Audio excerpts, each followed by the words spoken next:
আসসালামু আলাইকুম। সম্মানিত দর্শক শ্রোতা, টাইপ 2 ডায়াবেটিক রোগীদের জন্য আমি সুখবর নিয়ে এসেছি। আমরা অনেকেই এখন জানি ডায়াবেটিক কী এবং কী কারণে হয়। যা হোক, আমার বক্তব্য হচ্ছে, যদি আমরা সামান্য কিছু নিয়ম মেনে চলতে পারি, তাহলে আমরা ওষুধ ছাড়াই সুস্থ জীবনযাপন করতে পারবো। সেই নিয়মগুলো আমি এখানে আপনাদের সামনে তুলে ধরছি। নাম্বার 1, লাইফ স্টাইল বদলে কমপক্ষে 16 ঘন্টায় ইন্টারমিটেন্ট ফাস্টিং করতে হবে। তার মানে আপনারা সন্ধ্যা 8টার মধ্যে রাতের খাবার খাবেন এবং পরের দিন বেলা 12টায় খাবেন। এর মধ্যে পানি, চা ইত্যাদি তরলজাত জিনিস খেতে পারবেন। খাবারের মধ্যে খাবেন রুটি, ভাত এবং শাকসবজি, মাছ, মাংস খেতে পারবেন। মিষ্টি জাতীয় খাবার প্রথম 7 দিন না খাওয়াই ভালো। তারপরে আপনারা মিষ্টি জাতীয় খাবারও খেতে পারবেন।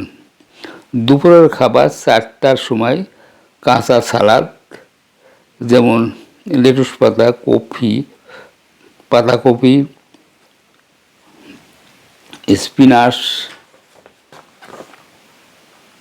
ফলের মধ্যে আপেল, গাজর, আঙ্গুর, পেঁপে, চীনাবাদাম, কাঠবাদাম, ক্যাশিউ ইত্যাদি খেতে পারবেন। 3 নাম্বার, রাতের সময় তো আগেই বলেছি, 8টার মধ্যে ভাত, মাংস, শাকসবজি ইত্যাদি প্রোটিন জাতীয় খাবার একটু বেশি খাবেন। প্রতিদিন নিয়মিত আধা ঘন্টা ব্যায়াম করবেন, আর সেটা সকালে করাই উত্তম হবে। যেমন আধা ঘন্টা হাঁটবেন, সে সঙ্গে কিছু ফ্রি স্টাইল ব্যায়াম করবেন। যদি এই নিয়ম পদ্ধতিতে জীবনযাপন করেন,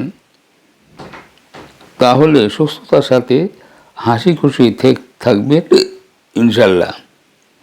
যেই তার প্রমাণ, কারণ আমি বর্তমানে কানাডাতে আছি। এখানে অধিকাংশ মানুষ এক বেলা খেয়ে থাকে এবং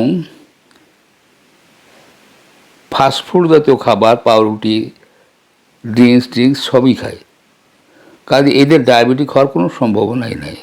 আর আমার লাইফস্টাইল এখানে বদলে গেছে, যার ফলে আমার ডায়াবেটিক রোগী এবং প্যারালাইসিস পেশেন্ট, তারপরেও কিন্তু এখন আর